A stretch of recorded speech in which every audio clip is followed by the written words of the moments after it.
For adopted daughter, parents kicked me and brother out, the truth revealed. But regret came too late. He, my beautiful family, welcome to a story a day. Bring you powerful and deeply loving story. The Golden Girl. The day our parents brought Sophie home, I was only 12, and my brother Ethan was 14.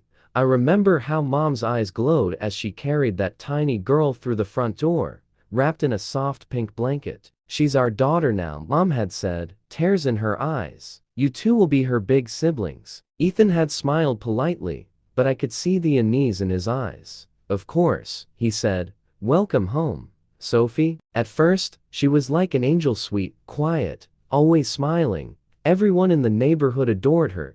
Teachers praised her intelligence, relatives complimented her manners, and our parents, well, they worshipped her. They gave her the biggest room, the best clothes, and every ounce of their attention.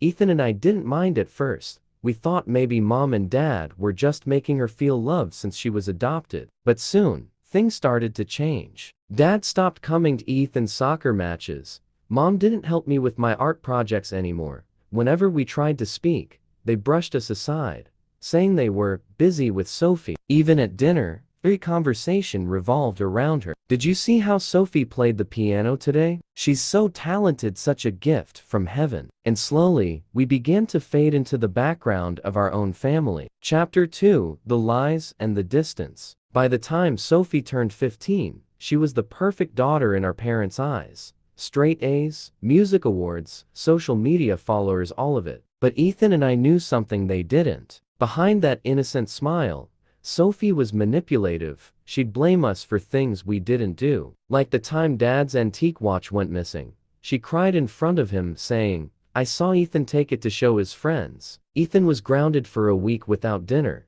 Later, we found the watch in her drawer. When I confronted her, she just smiled and said, "You won't be believed. They love me more." And she was right. Every time we tried to tell the truth, our parents accused us of being jealous. "Why can't you to be more like Sophie?" Mom would say. "She's grateful, hardworking, and respectful." Ethan began spending more time outside, part-time jobs, odd errands, anything to stay away from home. I focused on school, pouring my frustration into painting. It was my only escape. But no matter how hard we tried, Sophie always found a way to drag us down. Chapter 3: The Breaking Point. One winter evening, when the air outside stung like needles, everything fell apart. Dad stormed into our shared room, face red with anger. "Where's the money from my drawer?" he shouted. I froze. "What money? Don't lie to me," he yelled. Sophie said she saw Ethan taking it. Ethan stood up, fists clenched. "I didn't touch your money." "She's lying, Aga."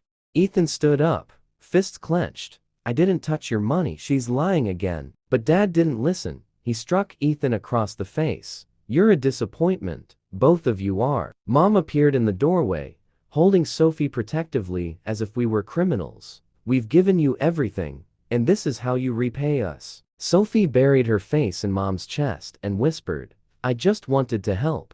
Don't be mad at them." That fake innocence, God, it made my blood boil. Ethan tried to speak, but Dad cut him off. "Get out of my house, both of you. You're no longer my children." "Dad, please," I cried. "We have nowhere to go." "Then maybe you'll learn responsibility," he snapped. "Sophie is the only child I can be proud of." That night, in the freezing rain, Ethan and I packed our few belongings into a single backpack and left. Our parents didn't even look back. Chapter 4: Life on the Edge. We spent the first few nights sleeping in an old bus stop.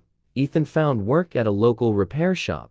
I took shifts at a bakery. It wasn't easy, but we had each other. We rented a small room, bare walls, a broken fan, and a leaky roof, but it was ours. I often woke up at night to see Ethan staring at the ceiling. "You miss them, don't you?" I'd ask. He'd sigh. "I just wish they saw the truth." Years passed. We learned to survive without love. Ethan built his own small business repairing electronics, while I got into an art college on a scholarship. We were finally healing slowly, painfully, but healing. Then one day, news reached us that changed everything. Chapter 5: The Perfect Daughter's Fall. It was a Sunday morning when I received a call from Mom. "Lily, it's Sophie. She's been arrested." My blood ran cold. Arrested? For what? Mom's voice broke. Fraud? Identity theft? Money laundering? I can't believe it. I sat in silence, memories flashing through my mind, the lies, the manipulation, the way she turned everyone against us. She was taking money from her boss, Mom continued. She even forged Dad's signature to get a loan. Ethan, who overheard everything, clenched his fists. Now they see her true colors. A week later, we received another call. Please, Dad said quietly, can you come home? We need you. For years, I dreamed of hearing those words, but now that they came, they felt hollow. Chapter 6: The Return. When Ethan and I reached our old house, it felt like stepping into a ghost of our past. Mom looked older, tired, her eyes swollen from crying. Dad sat in silence, guilt written all over his face. And Sophie, she was sitting in the corner, in handcuffs, waiting for the police to escort her. She looked up at us, her eyes full of tears. I'm sorry, she whispered. Ethan didn't respond. He just turned away. Dad stood up, voice trembling. We made a terrible mistake. Can you ever forgive us? I wanted to scream, to ask why they believed her lies, why they chose her over us. But instead, doesn't erase pain, Dad. It just stops it from poisoning us. Mom broke down, sobbing. We were blind. She manipulated us, and we lost you both. Sophie was taken away that evening. Watching her leave, I didn't feel joy or revenge, only emptiness. Because no amount of regret could return the years we lost. Chapter 7: Regret came too late. After that day, Mom and Dad tried to rebuild the relationship. They came to Ethan's shop, visited my art exhibitions, and tried to make up for the past. But something between us had changed permanently. Ethan forgave them eventually, but he never called Dad father again. Mom once said, if I could turn back time, I'd never let her come between you. I replied softly, you can't change what's already broken. You can only learn from it. Despite everything, we didn't cut them off completely. We visited sometimes, shared polite smiles, but the warmth was gone. Still, part of me pitied them because their punishment wasn't Sophie's arrest. It was living every day knowing they threw away their real children for a lie. Chapter 8: Years later. 10 years passed. Ethan got married, had a little boy named Noah.